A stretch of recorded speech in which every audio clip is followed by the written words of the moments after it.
Hi, welcome back for today's movie recap.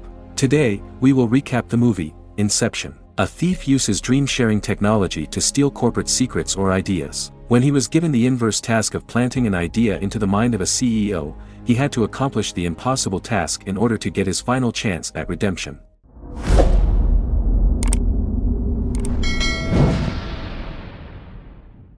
The opening scene of the film shows a man named Cobb lying unconscious on a seashore near a traditional Japanese property.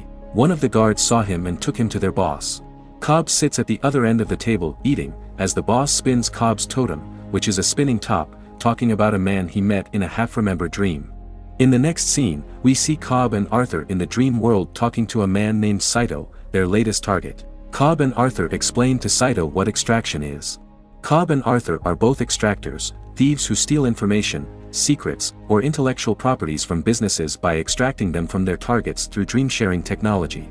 In a dream state, a person's conscious defenses are lowered and they are vulnerable to theft, which makes it easier for the extractors to extract the ideas they want to steal. Cobb tried to convince C.E.O to allow him to see what was inside his safe full of secrets. C.E.O then left Cobb and Arthur for a while as he considered their proposal, and Arthur had a gnawing feeling that C.E.O knew what their true intentions were. When Cobb and Arthur were left in the room, the whole place started shaking, and they wondered what was going on in the real world. In the real world, there were explosions going around, and Nash, Cobb, and Arthur's friend checked on the sleeping bodies of C.E.O, Arthur, and Cobb. Back in the dream world, the place was still shaking due to what was happening in the real world. Cobb and Arthur went out for a while, whispering about their plan to find out C.E.O's secret. Arthur saw a woman nearby and walked away to let Cobb talk with her. The woman is Mal, Cobb's late wife, who still shows up every time Cobb enters the dream world. Cobb admitted that he missed Mal, but he couldn't trust her anymore. Cobb brought Mal to a room where he told her to sit on a chair. Cobb tied a rope to the chair and used it to sneak through a window below the room he was in. But Mal left the seat, and Cobb almost fell straight to the ground if not for the chair hitting the wall and stopping him from falling. Cobb entered through the window and sneaked his way into C.E.O's office, where the safe was. He opened the safe and took the document inside it, but the lights turned on, and he saw C.E.O standing by the door with Mal pointing a gun at him. Cobb put down his gun when he saw that C.E.O had taken Arthur as a hostage and gave the documents back to C.E.O. C.E.O then implied that he knew Cobb and Arthur were trying to extract information from him and that they were actually inside a dream world. Cobb reminded Mal that it was useless to threaten Arthur, as killing him in the dream would just wake him up in the real world. But instead of killing Arthur, Mal shot him in the leg instead so that Arthur wouldn't wake up and would feel the pain instead, as pain is in the mind. All of a sudden, Cobb dived onto the table, took his gun, and shot Arthur in the head to wake him up in the real world. The dream world then started collapsing, and Cobb escaped from C.E.O's men while Arthur took care of C.E.O's sleeping body in the real world. C.E.O in the dream world opened the envelope and realized that the contents were actually just empty pieces of paper. Cobb had a spare envelope in his suit in case he got caught, and by the time C.E.O realized he was tricked, Cobb was already reading through his documents. Meanwhile, in the real world, Arthur ordered Nash to wake Cobb up. But Cobb wasn't waking up, and C.E.O woke up first, pointing a gun at Arthur.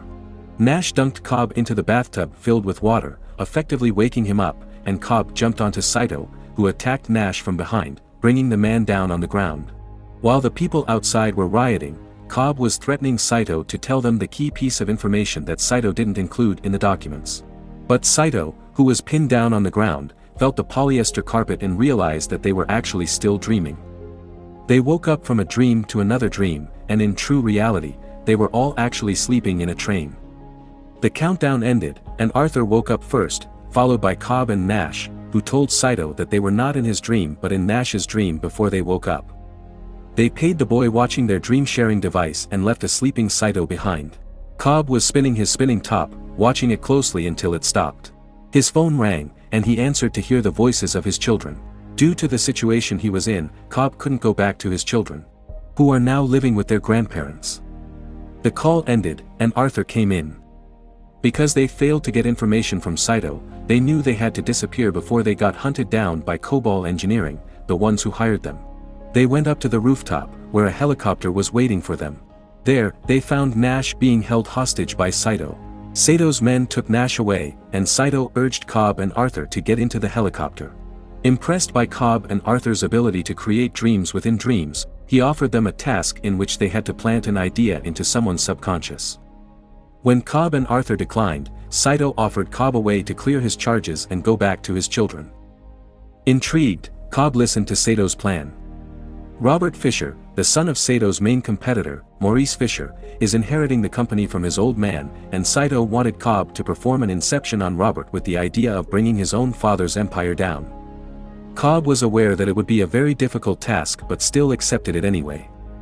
Cobb visited his kid's grandfather and convinced the old man to give him his best student, Ariadne, who is going to be the architect of the dream world. Cobb told Ariadne about the dream sharing and showed her what the dream could be like. 5 minutes in reality is an hour in the dream world. Inside the dream world, Ariadne was amazed at how the dream world worked and kept on changing things in it. Cobb got worried when Ariadne started creating things from her memory and reprimanded her for it. Creating a dream world based on one's memory is the easiest way to lose grasp of what is real and what is a dream. Suddenly, the people in the dream world, which are created by Cobb's subconscious, started grabbing onto Ariadne. It was because Ariadne kept on changing things in the dream world, and Cobb's subconscious could feel it, resulting in the projections converging on Ariadne. Cobb's subconscious held him down as they grabbed Ariadne. Mal then appeared, stabbing Ariadne to wake her up. Cobb and Ariadne woke up, and the latter mentioned the woman who stabbed her in the dream. Arthur told her that Mal was Cobb's wife before telling Ariadne about the totem that Cobb mentioned right after they woke up. A totem is a small yet heavy thing that only one person can hold. A totem is a way of telling them whether or not they were in a dream. On the other hand, Cobb was spinning his own totem and felt relieved when it stopped spinning. In the real world, Cobb's totem would stop spinning after a while. But in the dream world, the totem would never stop spinning. After what happened in the dream world, Ariadne was freaked out and refused to work with them. Cobb was confident that Ariadne would change her mind because she already felt what it was like to create her own dream world. To recruit a forger named Eames, Cobb went to Mombasa, where he got chased around by Cobal's men. C.E.O. arrived to help him with his escape, and they picked Eames up. Ariadne met up with Arthur after changing her mind, and Arthur told her how to create closed loops in the dream world like the infinite staircase called the Penrose Steps. Arthur also told Ariadne that Cobb didn't like creating dream worlds anymore because he thinks it's safer if he didn't know the layouts of the dream world. And Arthur thinks the reason is Mal, whom Ariadne learned was already dead. After Eames, Cobb also recruited a chemist named Yusuf to formulate compounds and create 3 levels of dreams within dreams. Afterward, they had a meeting about their targets. Eames has observed Browning, Maurice Fisher's right-hand man and Robert's godfather, and has adopted his physical presence, mannerisms, and all the things he needed so he can impersonate Browning in the first layer of the dream and use him to suggest concepts to Robert's conscious mind. Later that night, Cobb and Ariadne were talking about the layout the latter had created, and Cobb refused to see it, reasoning that only the dreamer could know the layouts because when others knew the layouts, it would allow them to bring in their own projection, which Cobb wanted to avoid. Ariadne knew it was about Mal, whom Cobb can't keep out of his dreams, and she advised Cobb to tell everyone if it was getting worse. Cobb and the whole team had meeting after meeting, planning and creating everything they needed for the inception. One night, Ariadne saw Cobb sleeping with the dream-sharing device attached to him. She joined Cobb in his dreams and discovered that Cobb had been dreaming about his family. When Cobb saw him, he explained that it was the only way for him to dream and be together with his family. But Cobb's dreams aren't just happy memories with his family, they are dreams about the moments he regrets and memories he has to change. While Cobb was focused on his children, Ariadne sneaked into the elevator and went to the bottom level, where she saw Mal in a destroyed hotel suite.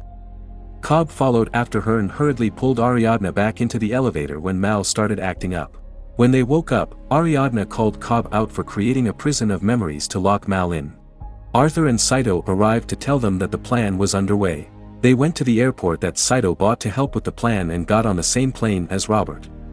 Pretending that he was offering his condolences to Robert for the death of his father, Cobb discreetly put a pill in Robert's drink to make him fall asleep. When he was asleep, they attached him to the dream-sharing device, and they all went to sleep with the help of the flight attendant. In the dream world, Arthur, C.E.O., and Eames attempted to kidnap Robert with a taxi, but a freight train arrived, distracting Cobb and Ariadne, and the taxi was attacked by trained armies. It turns out that Robert had an extractor teach his subconscious to defend itself, and their plan was being hindered by Robert's militarized subconscious. C.E.O. was shot, and they brought him somewhere safe. Since they were heavily sedated, they wouldn't be able to wake C.E.O. up, and he might die in a dream. If they die in the dream, they will be dropped into limbo.